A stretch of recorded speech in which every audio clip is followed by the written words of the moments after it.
Yo l'ami, bienvenue sur cette toute nouvelle vidéo. On se retrouve dans ma cuisine, accompagné de ma cafetière à droite et de ma casserole à gauche.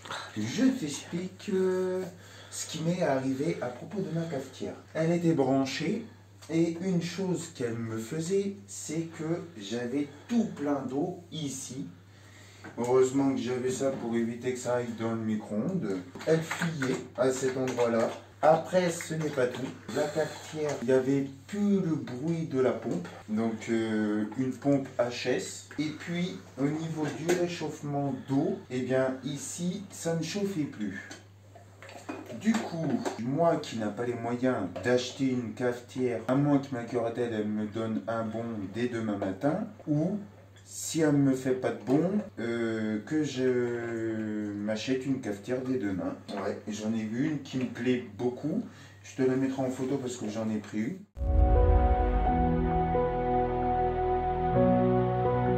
Puis, malheureusement, moi qui bois beaucoup de café du matin au soir, eh bien, il m'a fallu trouver une solution pour ma cafetière pour que je puisse faire du café.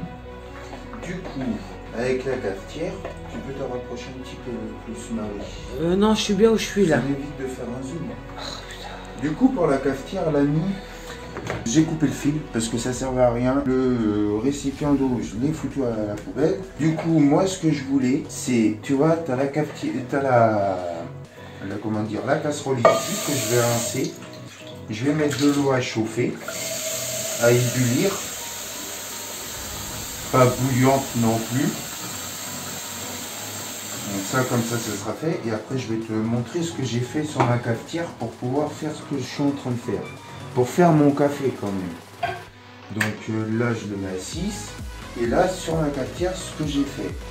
En plus, cette cafetière, la personne qui me l'avait vendue 15 €, je dirais, il l'avait pendant 2 à 4 ans. Et moi, ça fait quand même 6 ans que je l'ai. Donc la cafetière, elle doit peut-être avoir 7 à 8 ans, voire 10 ans maximum.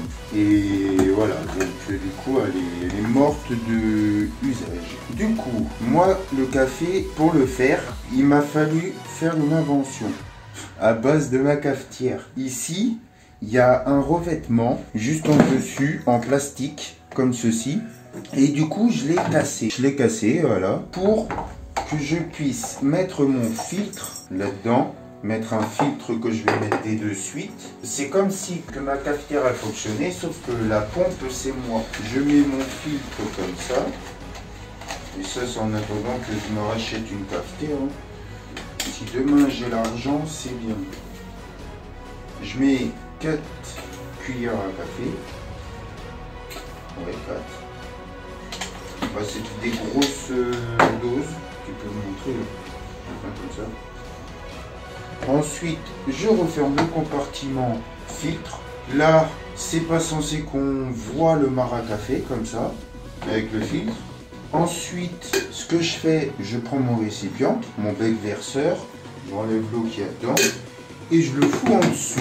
Techniquement, la cafetière, quand elle est branchée et qu'il y a le compartiment à eau et que tu l'allumes, elle va s'allumer bien sûr, et puis elle est censée de récupérer l'eau du bac à eau pour faire chauffer et le foutre directement dans le filtre à café pour ressortir en dessous. Et bien moi, je vais prendre la casserole d'eau et verser ça comme ça, et le café va couler directement dedans.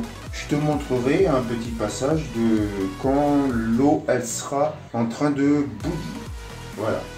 Ébullir, excuse-moi. Parce que c'est pas pareil. Bouillir, c'est des grosses bulles d'eau. Et ébullir, c'est des toutes petites bulles d'eau. Voilà. Tu peux couper. Je viens hors vidéo d'éteindre la gazinière. Le café, il va se faire, oui. Mais l'eau a fini de bouillir. C'est en mode bouillir, en train de bouillir, mais pas ébullition. Parce que j'étais en train de faire autre chose en même temps. Et là, ce que je fais, je fous de l'eau comme ça.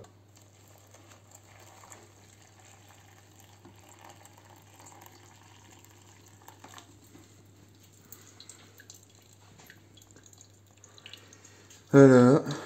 Et puis après, il faut attendre. Ça coule Voilà de comment je fais le café maintenant. Donc c'est comme à l'ancienne époque, sauf que c'est avec une cafetière et une casserole en plus. C'est mieux de faire ça comme ça que quand j'avais pas de cafetière et je prenais carrément je sais pas trop. Je faisais chauffer de l'eau comme ça à la gazinière.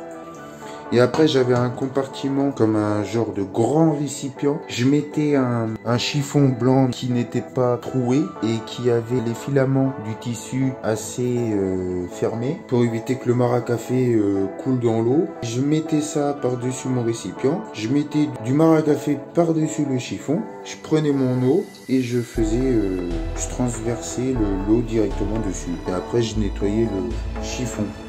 Que là, c'est une autre méthode encore plus simple à faire quand la cafetière ne fonctionne plus du tout et que on n'a que cette solution là pour faire du café. Alors, il faut avoir de la patience et ça c'est une astuce que je peux te donner, que si ta cafetière ne fonctionne plus comme moi et que tu n'as pas les sous parce que c'est en fin de mois, et fin de mois je sais que toi tu galères beaucoup.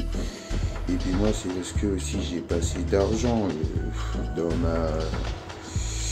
ma semaine. Du coup, voilà comment on peut faire du café.